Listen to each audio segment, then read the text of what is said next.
From the Richmond Journalism Teaching Studio on the University of Illinois campus, UI 7 News, your U of I news source. Good evening. I'm Mike Burton. And I'm Greg Pluta. Tonight we have a special edition of UI 7 News. Instead of bringing you today's current events, we'll be introducing you to some of Champaign-Urbana's most intriguing individuals. One of these stories we will bring you tonight is about a man whose choice of art has more of a lasting effect than most. Also, tap into your future with the help of a woman who already sees it. Then join us as we look at someone who has one of the older hobbies and has now been collecting stamps for a decade. And later, we'll meet a taxi driver determined to make human connections. We have all this and more on this edition of UI 7 News. This first intriguing individual uses her artistic creativity to provide entertainment to groups of all ages. UI 7's Jenna Carroll is here with more. Champaign area puts on close to 30 shows a year. But don't worry, her puppets look much better than this guy. Run, Gretel, run! Behind this stage stands an extraordinary woman who puts her heart and soul into her craft. This woman may not be seen physically, but her presence is surely known. People think it's cool that I'm a puppeteer lots of times. Some people don't like puppeteers because it's sort of like clowns. It just depends on people's personality, what they like. But most of the time people find it intriguing. Lozar became a puppeteer back in 1972 as a way of remaining close to her family. When I had 4 children, I wanted to be around them, and so I thought, well, this is a nice way to design, direct, make puppets, be creative. So I started doing them for their daycare. After that, I just sort of exploded into something I love doing. Lozar says that one of the most rewarding experiences for her is seeing the reaction of the children. What you're doing is you're giving them live theater so that what they say back to you is important and means something. Because when they're playing their digital games or their movies, they're not getting any feedback from the television and that. Hazel Rempe-Malikin, a frequent audience member of Ginger's, was especially excited to see the different types of characters and props this particular puppet show included. Did you like the cat? Good. Yeah. Cat. Did you like the gingerbread house? I like the clever version of the story, and I think Ginger always does that. She always comes up with really interesting twists on traditional tales. As much as her audience enjoys watching her shows, Lozar enjoys performing them. It's one of the highs that we feel when things are going hard in our lives. If we do a puppet show, we can leave and feel very restored because we've done something good. Lozar assures that whether you're 5 or 55, her puppet shows are sure to entertain. In Urbana, I'm Jenna Carroll, UI 7 News. Trying to figure out what the future holds for your life is no easy task. UI 7's Katie Goldhagen talks to a woman who helps others find insight in a deck of cards. So what I do is I shuffle the cards basically so they feel right. Once more. Deborah Stewart has been reading tarot cards since she was 16 years old. I did a lot of studying with a lot of different books and also a couple of teachers, and just started spitting stuff out on my own when I trusted my instinct. Since the late 18th century, card readers have used this deck to help others map out their mental and spiritual pathways. Katie, are you a lefty or a righty? I'm a righty. I want you to take your left hand, cut the cards so that you have 3 piles, just wherever they feel right.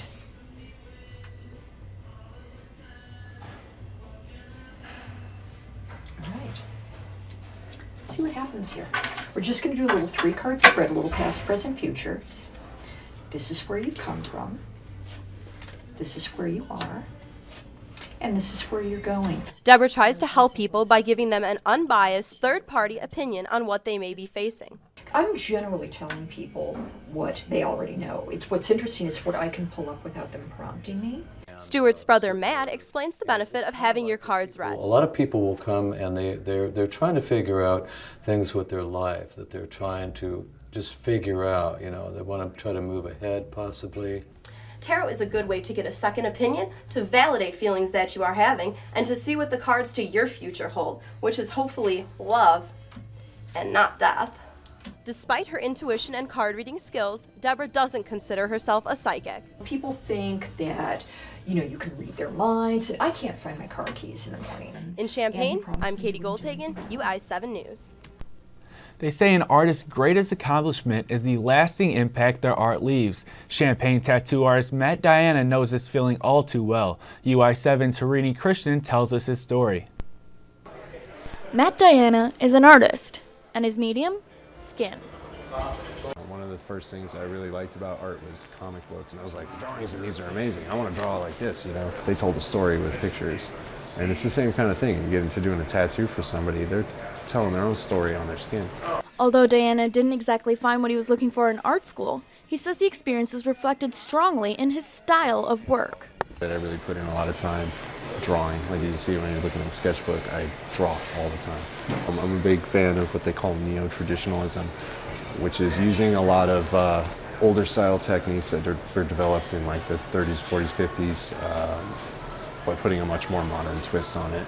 The difference, Diana says, between canvas and skin, however, is the permanence and human impact.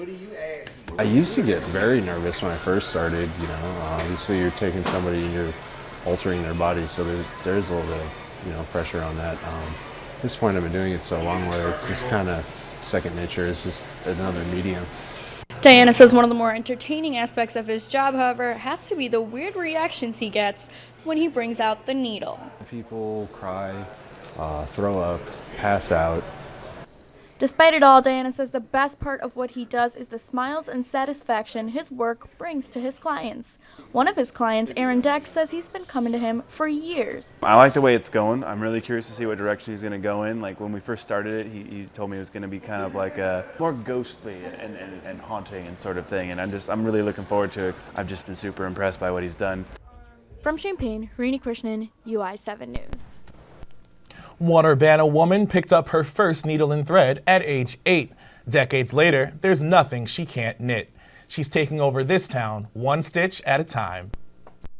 With tireless feet, determined hands, and an eye for color, Brigitte Pike has been spinning yarn since she was 8 years old. In Germany, where I'm from, people learn how to do it in school as well. So it is a subject which everybody has to go through. All the girls had to go through. The boys were doing shop. It was at a shop where Pike perfected the craft of knitting.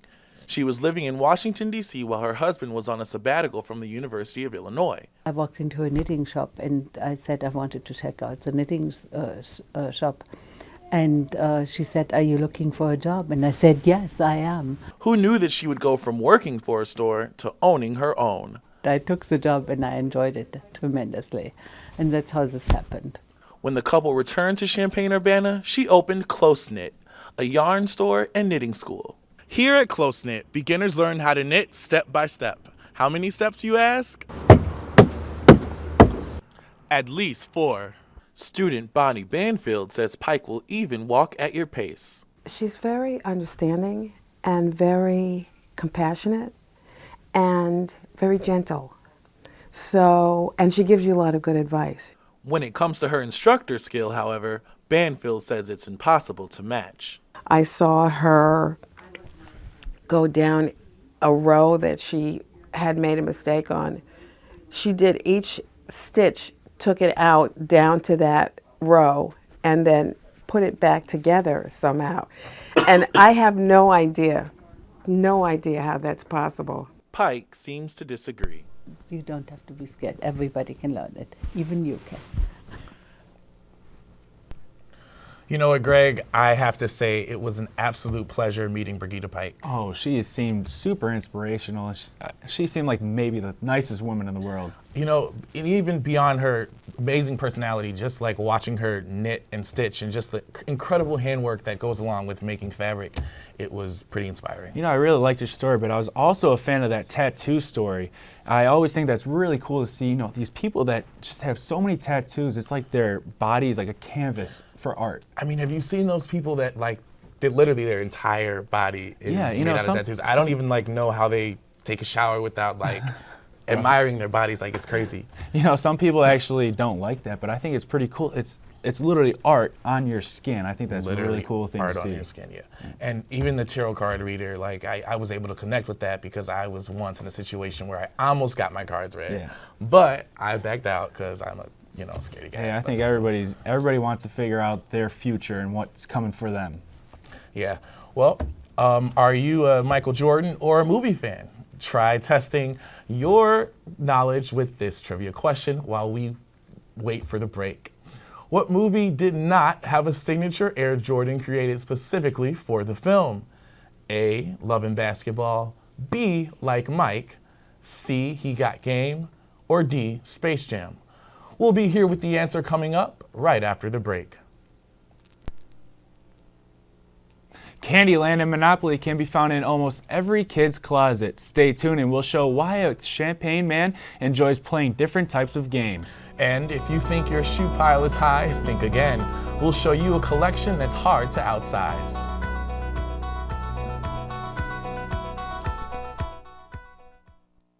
$49 million Americans struggle with hunger. That's 1 out of every 6 Americans.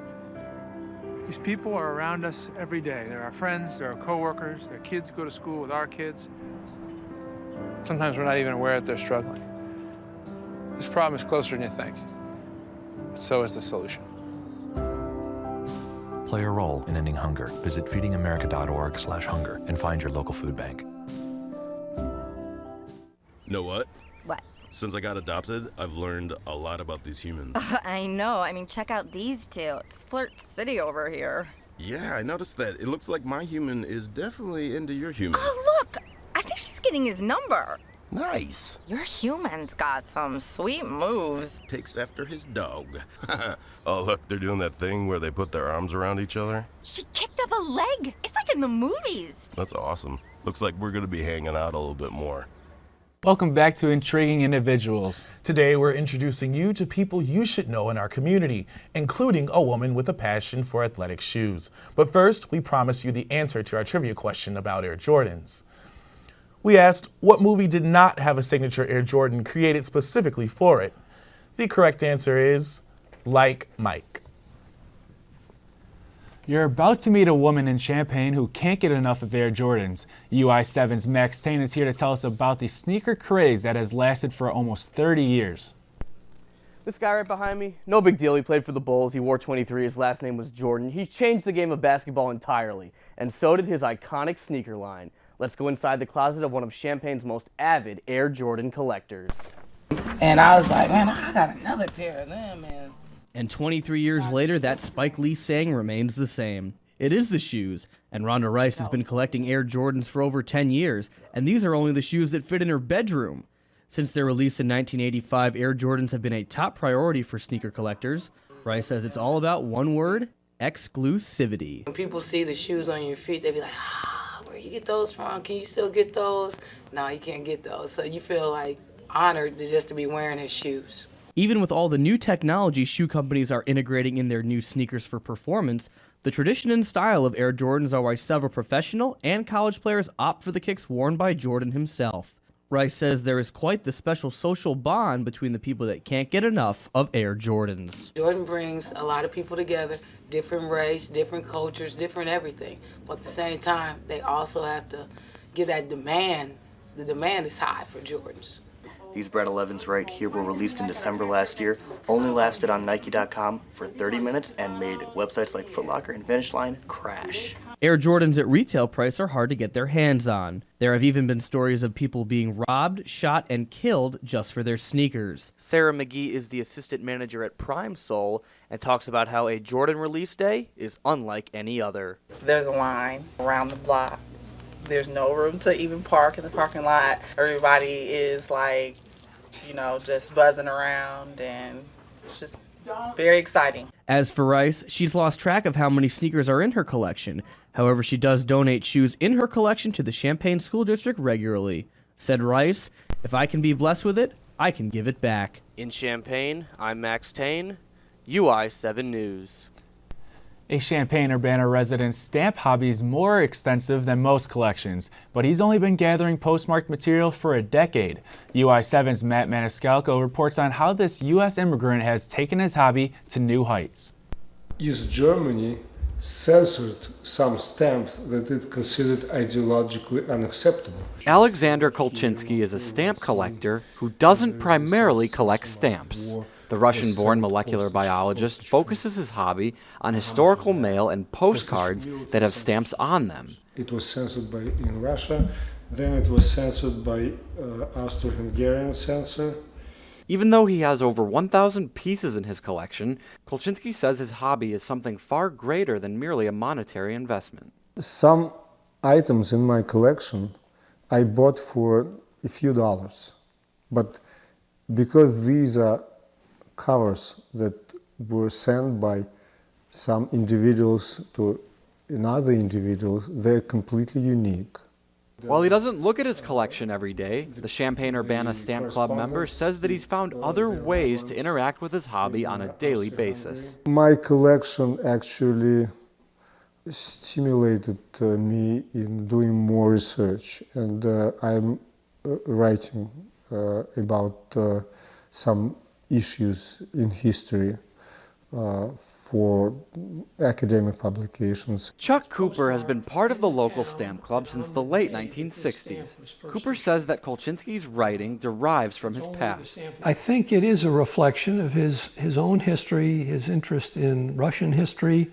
I think his scientific background inclines him to look for detail. One of Kolchinsky's main interests is postcards from World War II.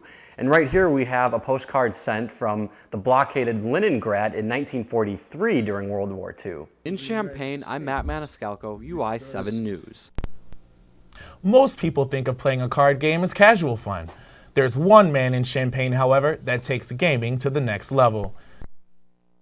Fleischman has the story. A typical game night can bring family and friends closer together. For one man, his love for gaming has played an even bigger role in his life. I played a festival, and then I played the bureaucrat.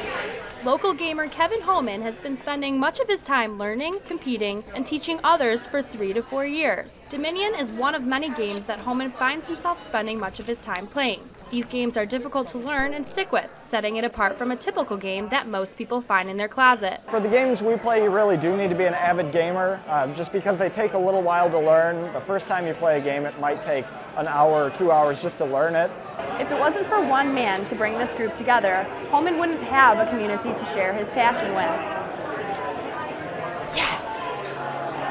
In late January, Homan finally found people he could share his passion with when he saw the Shambana gaming group on meetup.com. This group meets at local venues where they can compete in various tournaments while casually sipping a beer with some new friends. Festival. Adventure.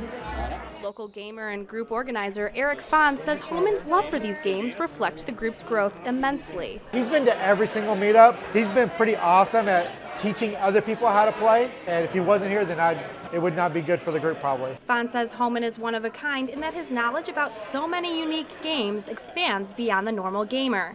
Kevin's really good. He's very skilled in what he's doing. He knows how to play, so when I play him, I have to bring my game too. Homan says it's the people he surrounds himself with that make this extraordinary hobby all worthwhile. When you have a hobby, let's say hiking or bike riding or something, you normally meet a lot of people that are very similar. Here, I meet people from all different walks of life, so I think that really makes it an extraordinary hobby just to bring so many different people together. In Champaign, I'm Michelle Fleischman, UI7 News. Mike, that was a pretty cool story about the card guy. I'm not such a big card guy myself. I'm more at board games like Monopoly. I was a pretty big fan of cheating during Monopoly. You know cheaters never win, right? Yeah, well, that pretty much worked out not in my favor. You know, I wasn't a cheater, but what I was a Candyland fan. I mean, I was pretty hungry all the time, so just associating the game with candy, it won. Of course, when you're a kid, whatever else goes. What'd you think about the Air Jordan story? You know, that was really cool to see. I'm a huge fan of Jordan. I'm a huge fan of Jordan's shoes, so that was really cool to see such a collector. And it's even cooler to see that she donates a lot of her shoes. That is awesome. A lot of people usually just collect their shoes and not get rid of them. Before we go to break, we have another trivia question for you about a rather interesting topic. Let's see how much you know about taxi cabs. How fast is the world's fastest taxi? A, 65 miles per hour, B, 100, C, 125, or D, 155 miles per hour. We'll be right back after that answer, coming up after the break. Teachers are known to be one of the more important influences on a child's life. Up next, find out how one Champaign teacher is already making an impact at only 23. And everyone knows a dog is man's best friend. We'll meet an Urbana farmer with 10. If you drive buzzed, it could cost you around $10,000. You'll face major legal fees, major fines, and steep insurance penalties. You could lose everything. Nothing kills a buzz like getting pulled over for buzz driving, because buzz driving is drunk driving. So, I'm kind of new here, but I've noticed a trend. My human does this funny thing where she goes around and gets all my toys, and then she hides them in that basket by the door. But it's always the same basket, and it's always in the same place. And then she acts so surprised when I find them, but, she's putting them in the same basket. Again. It's like, hello, that's where you put it last time. You were the worst at hide and go seek. Back to this special edition of UI7 News, where we take a look at intriguing individuals. Before the break, we asked, how fast does the world's fastest taxi go? The answer is D, 155 miles per hour. This isn't your typical taxi cab dodging potholes in busy downtown Chicago. Instead, this taxi gives rides around a world-renowned German racetrack. The car model is the Jaguar XJ with 510 horsepower and goes 0 to 60 in 4.7 seconds. Taxi drivers are everywhere in Champaign, but find out what makes one driver stand out from the rest. UI7's Marilyn Rodriguez reports. When most people call for a taxi, they expect a routine cab ride. But that is never the case when they jump into Randy Russell's yellow checker cab. Because for Russell, his passengers become his friends. A typical ride for a passenger includes learning names, sharing life stories, and even at times exchanging phone numbers. If I have their phone number, I always send a thank you text the day after they arrive. That's sort of an added feature, but it's very, very important because I do appreciate it. If they take the time and trouble to call me for a ride, I'm appreciative of them now. Randy spends 3 to 4 hours every morning sending thank you texts to all his customers, and many feel that he makes a connection that most people can't. He just gets to know everyone. He's very personable. Around the time when I first met him, I felt like I had known him for years. Welcome to Randy Cab. Where would you like to go today? Russell has been driving his yellow checker cab for about 5 years now, but says it's his past work experiences as a truck driver and being in sales that molded his positive attitude that he has today. What I learned in sales, it's all about people. It's relating to people and treating people with respect, being kind. Aside from his genuine personality and pretty nice ride, there's something about Russell that makes him just a little bit more special. Over the years, Russell has worked long hours and used his money earned to get his 2 children through college so that they could have opportunities that he never had. I didn't take education as seriously as I should have in high school, so I told my kids, work hard at school, keep your educational options open. Russell says that he is very proud of his children and that they are what motivate him to be the best cab driver that he can be. Reporting from Champaign, I'm Marilyn Rodriguez, UI. Imagine being a person in charge of shaping the lives of hundreds of young people while still being young yourself. This is Jefferson Middle School. It is here that Alex Anderson got his first job after graduating college and is now currently an emotional disorders resource teacher's aide. Then after school, Anderson heads to Central High School's gym where he is an assistant coach for both basketball and football. Although he's only 1 year in, Anderson cannot believe the impact he has been able to have on these kids' lives. Over one school year, you don't really realize the growth that kids make until you are actually one of the people who's making an impact on them. We have kids who came into school and we didn't even think that they would be able to make it through one quarter, yet alone an entire school year, and now they're succeeding, and it's pretty cool to see that in the classroom. Anderson's impact doesn't stop there. When football and basketball season is over, he works for the Champaign-Urbana Special Recreation that provides services for those with special needs, from children to adults. He thinks that this has really made him grow up now that he's in the real world. After you're done and working over 40 hours a week, it's a pretty big life change, but I'm happy I was able to do it. Those 40-plus hours a week doesn't keep Anderson from hanging out with his friends, though, who have also noticed a significant change in him. He has gone and found a good job. He's with the special needs kids as well as coaching football and basketball, and he has really matured in my eyes. He's always talking about his kids and how they're improving with life in general, and he has a huge impact on those kids. Looking ahead, Anderson hopes for promotions in the classroom and on the playing field. Reporting from Champaign, Greg Pluta, UI7 News. There are many organizations in Champaign that take to the streets for their cause. UI7's Joe Sargis introduces us to a man that has been pounding the pavement harder than others. One Champaign man is trying his best to give his time to help the needy. He is motivated and dedicated to doing the most good. The Salvation Army in Champaign is an organization that helps the less fortunate in the Champaign-Urbana area. People from all walks of life come out to volunteer to help the needy. Meet Brent Wilkinson, a part-time worker with a full-time heart. Wilkinson volunteers his spare time to help the Salvation Army's Canteen Run, a program that takes to the streets and hands out goods for the underprivileged. And as Wilkinson says, this program is about more than volunteers. This is all about serving the less privileged people, whether they're homeless or passing through town on a bus or a train. Wilkinson has been helping the program for over 2.5 years. And as he says, his experience helps him approach anyone. There's a guy standing by the bike racks outside. And normally I don't question myself if I'm going to go up and talk to somebody, but I hesitated, but I went up and talked with him, and he was just starving. He wanted snacks, he wanted a sandwich, he wanted some food, and it ends up that he was really a guy in need, and I'm glad that I went up and talked to him. In the case of the Canteen Run, this is all made possible by travel. Michael Swanson has been driving the canteen truck for a couple of months now. And Swanson says the volunteers make it all happen. I think the volunteers are really the heart of the project. It's all about collaboration. There's a lot of people who want to do good things, and I think the nugget there is that we can come together. We can do something powerful. We can do something powerful together.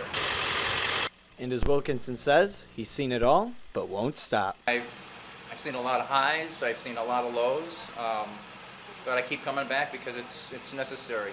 From Champaign, Joe Sargis, UI7 News. We've all heard the phrase, dog is a man's best friend. UI7's Paul Timlin shows us a man with many best friends. Dogs can be a handful. A lot of poop from 6 dogs. Most dog owners usually own 1 dog, sometimes 2. But this man Hey guys. owns 6. Oh, and a cat. Most people wouldn't have this amount of dogs. All right, this is what I like to do. This Urbana farmer has been fostering stray dogs for the past 2 years, caring for 10 dogs on top of the ones he currently owns. But fostering isn't easy. Every time you get bit, you learn something new. And it isn't cheap. I actually pay for all of their food and vet and medical expenses out of pocket.